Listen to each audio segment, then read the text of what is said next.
नमस्कार दोस्तों, आप सभी का स्वागत करता हूं अपने YouTube चैनल पे। और फिर से एक बार पर्यायवाची में बात करते हैं 51 नंबर से। जैसे कि आप सीरीज पे सीरीज देखे जा रहे हैं और आप ईमानदारी से अगर लगे रहेंगे तो मैं आपको उम्मीद दिला सकता हूं कि आपको पर्यायवाची पूरी याद हो जाएगी। तो डेली आप चाहे 1.5 की स्पीड से देख लीजिए। अगर आप इतना भी देख लेते हैं तो 5 मिनट में 25 पर्यायवाची तैयार होगी। 25 में से 10 तो याद ही हो जाएगी। हो सकता है 2 फंस जाए उसमें किसी एग्जाम में। तो इसलिए चलिए स्टार्ट करते हैं फिर से 51 नंबर से। यहाँ तक तो मैंने आपको पढ़ा दिया था। अब बात करते हैं 51 से।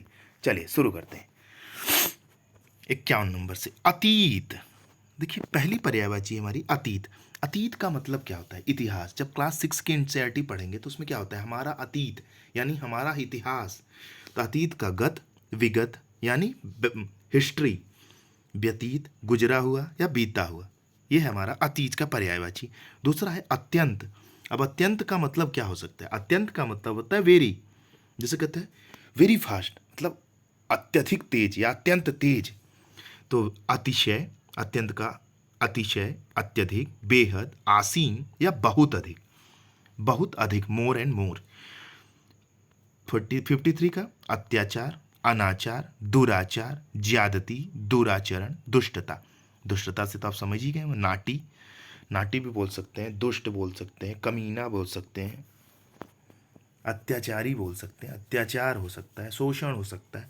ये सब हमारे पर्यायवाची हैं अत्याचार के। अथाह, जिसका था न मिले। जिसका था का मतलब होता है जिसको आप भांप न पाओ, चाहे वो समुद्र हो बहुत गहरा। अतल, जिसका तल न मिले। अब समुद्र का तल, तल यानी सरफेस, उसका एकदम निचला हिस्सा, अब वो जो न मिले तो अतल हो गया, अगाध हो गया, अथाह हो गया। ठीक है, अगली बारी आती है 55 नंबर की। अदायगी, भुगतान। भुगतान मतलब चुकाना, पैसा भुगतान करना। पेड, चुकाओ, पेड निपटाओ, कंप्लीट, फिनिश, चुकती, बेबाकी, पटावट, अदायगी। ये था हमारा अदायगी का पर्यायवाची। देखिए अब हम इंग्लिश का शब्द एक बार इस्तेमाल करेंगे क्योंकि ये हिंदी की क्लास है तो हिंदी चलेगी। अगला अदृश्य। अदृश्य का मतलब होता है you are not able to see that thing. मतलब आप किसी को नहीं देख पाते हैं तो उसे आप बोलते हैं अदृश्य। अदृश्य हो गया, लुप्त हो गया। जैसे अदृश्य का ओझल, अंतर्धान, तिरोहित, लुप्त, गायब, ओझल। अब ये पहले ही आप पढ़ चुके हैं, फिर भी एक बार दोहराव हो गया आपका। अगला अद्भुत का विचित्र, विलक्षण, अनोखा, अजीब, अनूठा। ठीक है, अद्भुत, अद्वितीय, बेजोड़, अनुपम, अतुल, अनुप, एकमात्र। ठीक है, अधम। अधम का मतलब होता है नीच, दुष्ट, पापी, निकृष्ट, पतित, नीच, निम्न, पोच। ठीक है, अधम का हो गया।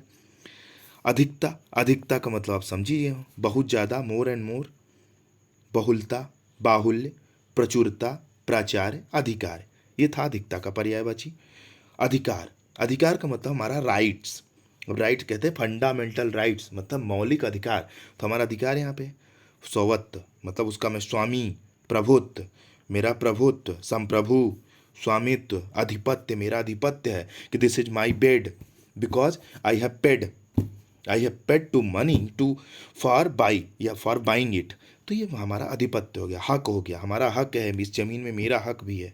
अधिकार, स्वत, हक, दावा। ठीक है, ये था अधिकार का। अगले देखते हैं अधिकार का। अधिकार शक्ति, सामर्थ्य, क्षमता, अहर्ता, योग्यता। देखिए पर्यायवाची बहुत ही मज़ेदार चीज़ है। अगर एक बार समझ में आने लगा ना तो बहुत इंटरेस्टिंग क्लास बन जाती है। फिर से एक बार ट्राई करते हैं अधिकार का। सत्ताधारी, पदाधारी, अफसर, अधिकारी, हकीम, अफसर, ये सब अधिकार, अधिकार के ही पर्यायवाची। ऑफिसर, अधिकारी का पर्यायवाची ऑफिसर भी हो सकता है, सत्ताधारी भी हो सकता है, पदाधिकारी भी हो सकता है, हाकिम हो सकता है। ठीक है, ये देखिए अधिकारी, पात्र, योग्य, अधिकारी। अधिकारी का मतलब आप समझ ही रहे हैं। ठीक है, अब बारी आती है अधीन। अधीन का मतलब होता है आप किसी के अधीन काम करें, मतलब यू आर नॉट, मतलब you are not a free, मतलब यू डोंट हैव फ्रीडम।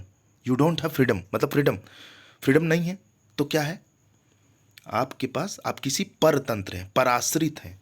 यानी मान लो माता पिता 70-80 साल के हो जाते हैं तो किसी न किसी पे आश्रित हो जाते हैं, अधीन हो जाते हैं। जैसे अब 70 साल की मेरी माँ हो जाए और वो कुछ नहीं काम कर पाएगी तो मेरे ऊपर अधीन हो जाएगी। यानी 5 साल का बच्चा माँ के ऊपर अधीन रहता है कि माँ खिलाएगी तो खाएगा। तो वही अधीन, आश्रित, निर्भर, मातहत, पराश्रित, पराधीन। ठीक है।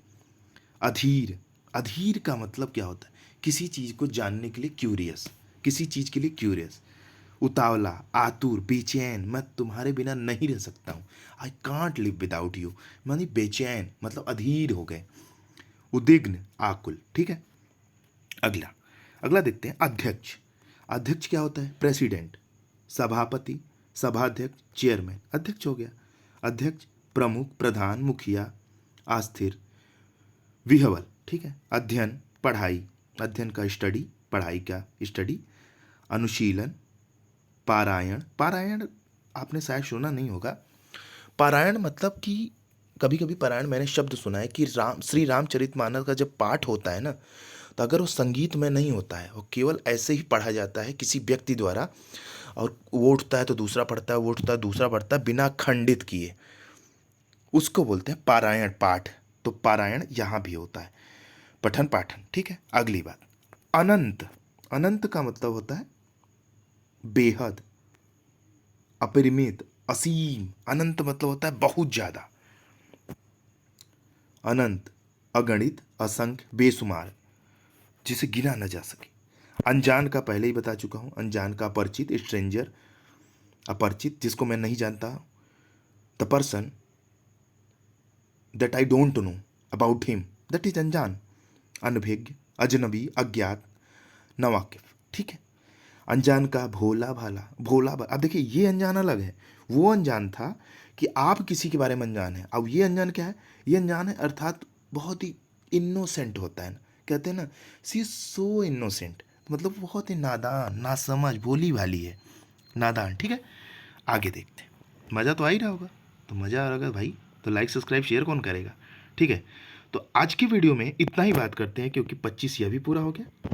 और सेशन पसंद आएगा तो लाइक सब्सक्राइब शेयर करते रहिए। धन्यवाद। जय हिंद, जय भारत।